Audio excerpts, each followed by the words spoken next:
ஆண்டவர் இயேசு கிறிஸ்துவில் அன்பு நிறைந்த சகோதரர்களே, சகோதரிகளே, அனைவருக்கும் இயேசுவின் இனிய நாமத்தில் அன்பு கலந்த வணக்கத்தையும் வாழ்த்துக்களையும் தெரிவித்துக் கொள்கிறேன். கடந்த 2 நாட்களாக நாம் எதிர்பார்க்கக்கூடிய ஆசீர்வாதமான மழையை ஆண்டவர் ஓரளவு நமக்கு தந்து கொண்டே இருக்கிறார். நாம் ஆண்டவருக்கு நன்றியுள்ள பிள்ளைகளாக இந்த நாளில் இந்த பலிபீடத்தின் முன்பாக கூடியிருக்கிறோம். இந்த ஆண்டின் பொதுக்காலத்தினுடைய கடைசி வழிபாட்டு காலங்களில் இருக்கிற நமக்கு வருகின்ற ஞாயிற்றுக்கிழமை கிறிஸ்து அரசர் திருவிழாவை கொண்டாடுவதனுடைய தொடக்கமாக நவநாள் தொடங்கி நாம் ஜெபிக்க கிறிஸ்து அரசர் சுரூபத்தை பவனியாக நாம் எடுத்து வந்து வணங்கி இருக்கிறோம். ஆண்டவருடைய பேரன்பையும் இரக்கத்தையும் இந்த நாளில் நாம் நினைத்து பார்க்கிறோம். அன்பு பிள்ளைகளே, நாம் இன்றைக்கு வாசிக்க கேட்ட இந்த நற்செய்தி பகுதி எல்லாருமே அதிகமாக வாசித்திருக்கக்கூடிய ஒரு பகுதி, அல்லது மறைக்கல்வி மற்ற விவிலிய போட்டிகளிலே அதிகமாக மேற்கோள் காட்டி அல்லது ஒரு வித்தியாசமான ஒரு காட்சி அமைப்பிற்காக பயன்படுத்தப்பட்டிருக்கக்கூடிய ஒரு பகுதி, சக்கையினுடைய வாழ்வு பற்றிய பகுதி என்பதனை நாம் எல்லோரும் அறிவோம். இந்த சக்கையினுடைய வாழ்க்கை இன்றைக்கு நமக்கு சொல்லுகிற பாடம் என்ன என்பதனை சிந்திக்க உங்கள் அனைவரையும் அன்போடு அழைக்கிறேன். நமக்கு தெரிந்திருக்கக்கூடிய ஒரு நிகழ்விலிருந்தே இந்த பகுதிக்கான ஒரு தொடர்பை நாம் சிந்தித்து பார்க்க உங்களை அழைக்கிறேன். திருமணம் முடிந்து ஒரு குடும்பத்தினுடைய வாழ்க்கை மிகவும் மகிழ்ச்சிகரமாக போய் கொண்டிருந்தது. ஒரு 4-5 மாதங்கள் வாழ்க்கை மிகவும் சுவாரஸ்யமாக ஒரே விருந்து உறவுகளை சந்திப்பது என்று அவருடைய வாழ்க்கை மிக இனிமையாக போய் கொண்டிருந்தது. திருமணம் முடித்த பிறகு ஒரு 5-6 மாதங்களுக்கு பிறகு அந்த குடும்பத்திற்குள்ளாக ஒரு புரிதலின்மை ஏற்படுகிறது. 2 பேருக்குமே ஒருவருடைய குறை ஒருவருடைய நிறை என்று தெரிய வருகிறது. அப்படி வந்தவுடனே 2 பேருமே ஒரு மனக்கசப்போடு தங்களுடைய குடும்ப வாழ்க்கையுடைய பிரச்சனையை ஊர் பெரியவர்களிடத்தில் கொண்டு வருகிறார்கள். அந்த ஊரில் ஒரு பெரியவர் இருந்தார். அவர் எவ்வளவோ சொல்லி பார்த்தார். குடும்பத்தில் முதல்ல இப்படித்தாப்பா இருக்கும், அப்புறம் போக போக எனக்கு சரியாயிடும், ஒருத்தர் புரிந்து கொள்ள வேண்டும், கோயிலெல்லாம் வச்சு கல்யாணம் பண்ணது தானே அப்படிலாம் சொல்லி பார்த்தார். இல்லை, எங்களை இப்போவே பிரித்து விட்டுருங்க அப்படிங்கிற ரேஞ்சில் 2 பேரும் நின்னாங்க. அப்போ அந்த ஊர் பெரியவர் சொன்னார், ஒரு 2 பேருக்கும் ஒரு போட்டி வைக்க. போட்டி ஏன் கூட தான். இந்த போட்டியை நீங்கள் ஜெயிச்சிட்டீங்கன்னு சொன்னால் நான் உங்கள் விருப்பப்படி விட்டுறேன். தோத்துட்டீங்கன்னு சொன்னால் நான் சொல்கிறதால நீங்கள் கேட்கணும் அப்படின்னு சொன்னார். என்ன போட்டி முதல்ல சொல்லுங்க, நாங்கள் பிரிஞ்சு போகிறதுக்கு தயாராக இருக்கணும்னு அவங்க சொன்னாங்க. பெரியவர் சொன்னார், பெரிய போட்டிலாம் கிடையாது, உங்களுக்கெல்லாம் தெரிந்த போட்டி தான் அப்படின்னு சொல்லிட்டு ஒரு முழம் நூலில் கொண்டு வர சொன்னார். நூலை கொண்டுட்டு வந்த உடனே அந்த கணவன் மனைவி 2 பேர் கையிலையும் நூலை கொடுத்து நல்லா கெட்டியாக பிடிச்சிக்கிடணும். 2 பேரும் பிடிச்சிக்கிடணும். இந்த பக்கம் நான் பிடிப்பேன், இந்த நூலை நீங்கள் அத்துட்டீங்கன்னா நீங்கள் போயிடலாம் அப்படின்னு சொன்னார். இதுதான் போட்டி, எப்படி நேரம் ஆகும், உடனே அத்துருவோம் அப்படின்னு சொல்லி 2 பேரும் பிடிச்சி இழுக்க ஆரம்பித்தாங்க. அவங்க இழுக்க பக்கமெல்லாம் பெரியவர் பின்னாடியே போனார். நூல் கண்டு அத்தவே மாட்டேங்குது. நூல் அறுந்து போகவே இல்லை. அவங்க போகிற பக்கமெல்லாம் போய்கிட்டு இருந்தாங்க. கடைசியாக நேரம் முடிஞ்சு போச்சு. பெரியவர் சொன்னார், போட்டிலாம் முடிஞ்சு போச்சு, நீங்கள் தோற்று போயிட்டீங்கன்னாரு. இவங்களுக்கு கோபம் வந்துருக்கு. நாங்கள் இடுக்கு பக்கம் தான் பின்னாடியே வந்துட்டு என்ன பேச்சு பேசிக்கிட்டு இருக்கீங்க, நீங்களும் விரப்பாருன்னு பிரிச்சிருந்தா உண்மையிலே நூல் அறந்திருக்கும் அப்படின்னு சொல்லி அவங்க சொன்னாங்க. வாழ்க்கைங்கிறது இப்படித்தான்ப்பா, வேற ஒன்றும் கிடையாது. ஒரு ஆள் இழுத்தா ஒரு ஆள் கொஞ்சம் விட்டு கொண்டு கொடுக்கணும்.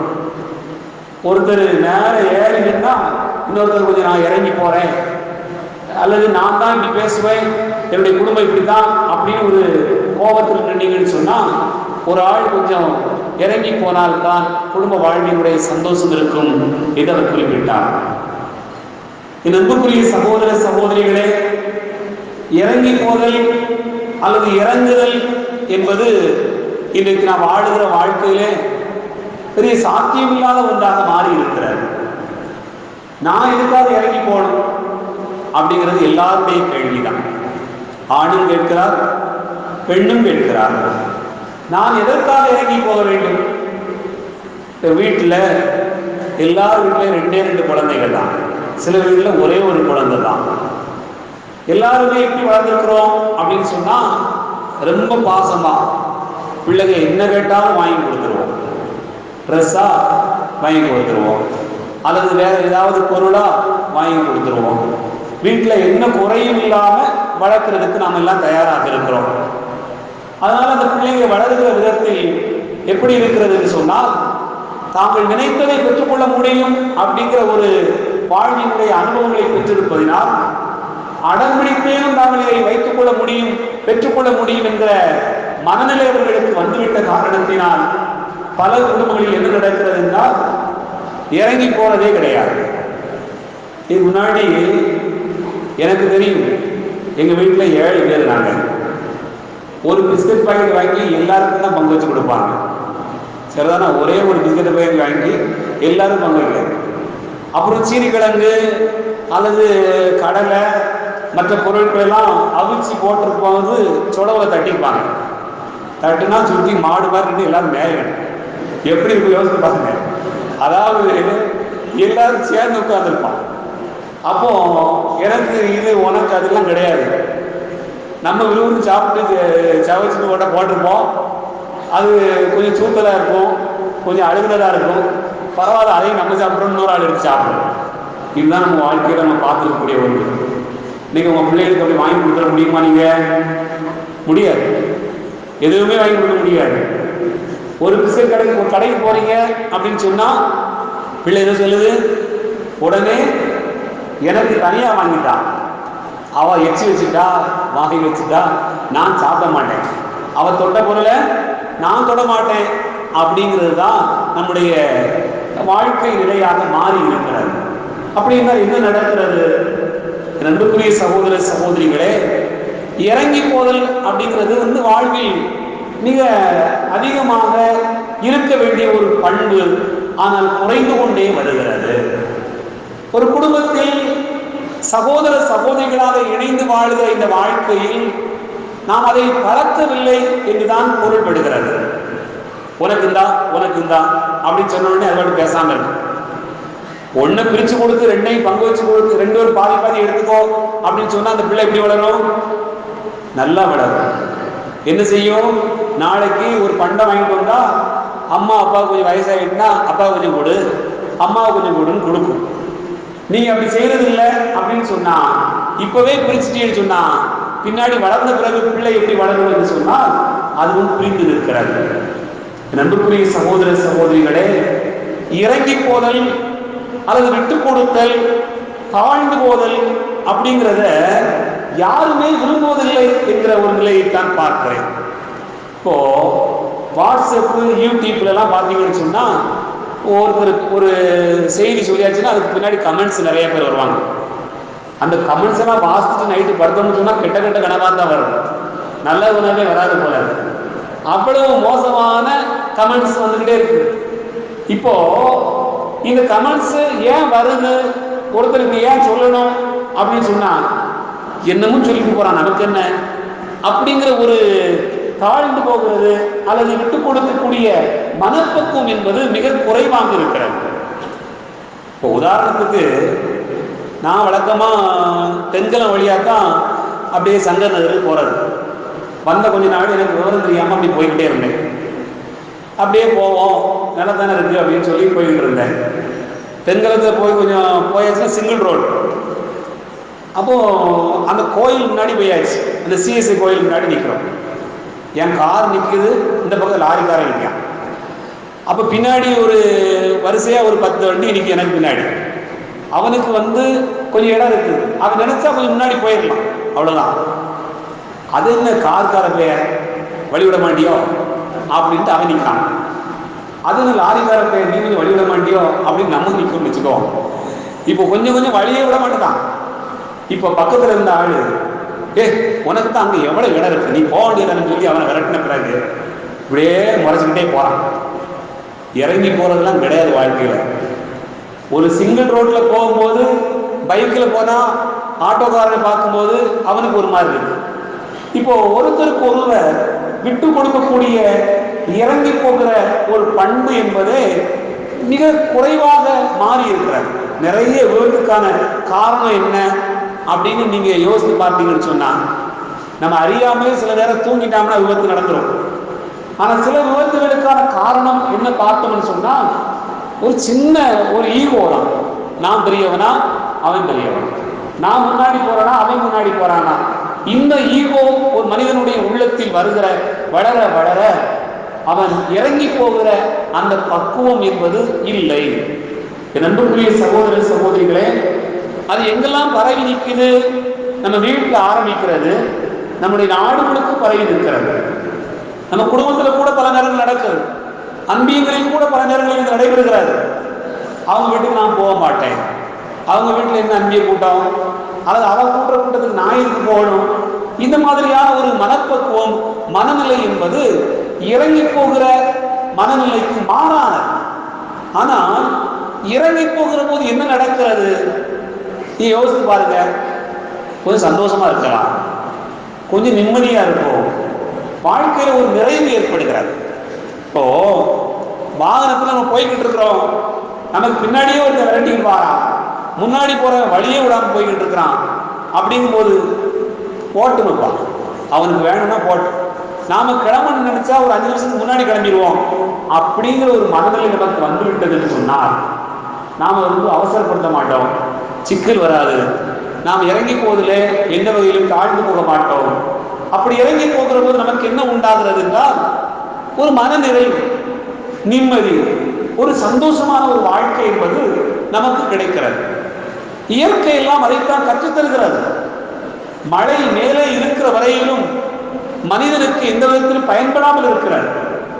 ஆனால் அது பூமிக்கு வந்துவிட்டது என்றால் இயற்கை கொண்டாடுகிறது, மனிதன் மகிழ்ச்சியோடு கொண்டாடுகிறார். அப்படி என்றால் ஒவ்வொரு இயற்கையும் நமக்கு கற்றுத்தரக்கூடிய பாடம் அதுவாகத்தான் இருக்கிறார். பறவைகள் மேலே பறந்து கொண்டே இருக்கிறது. பறந்து கொண்டிருக்கிற பறவைக்கு இறை கிடைப்பதில்லை. எந்த பறவை பூமியை நோக்கி வருகிறதோ அதுதான் இறையை கண்டுகொள்கிறது.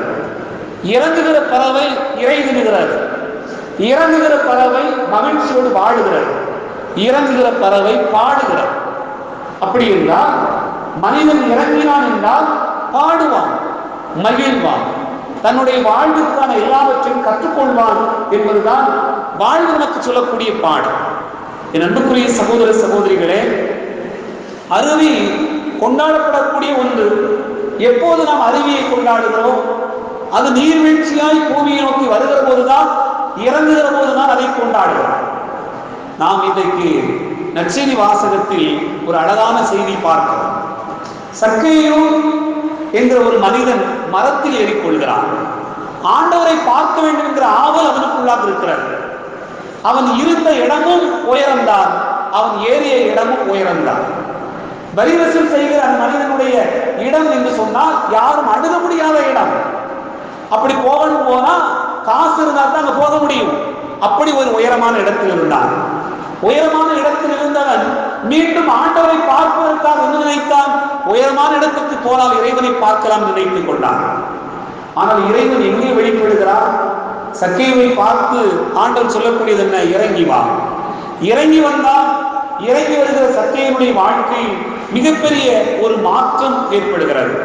என் அன்புக்குரிய சகோதர சகோதரிகளே, இறங்குகிறவர்களுக்கு தான் இறைவன் தென்படுகிறார். இறங்குகிற மனிதர்கள் மத்தியில் தான் ஆண்டவர் வெளிப்பட்டு கொண்டே இருக்கிறார். நாம இதை பல நேரங்களில் புரிந்து கொள்வதில்லை. யோவான் செய்தி 5வது அதிகாரம் 4வது வசனத்திலே நாம் வாசிக்க கேட்கிறோம். அங்கே 38 ஆண்டுகளாக நோயில் இருக்கக்கூடிய ஒரு மனிதன் அந்த குளத்தில் உள்ளாக தன்னை இறக்கி விடுவதற்கு ஆள் இல்லை என்று காத்து கிடக்கிறார். யோசித்து பார்க்கிறோம், இறக்கிவிட்டால் போதும் அவன் நலம் பெற்று விடுவான். ஆனால் அதை கூட செய்வதற்கு ஆள் இல்லை. நாம் என்ன புரிந்து கொள்கிறோம்?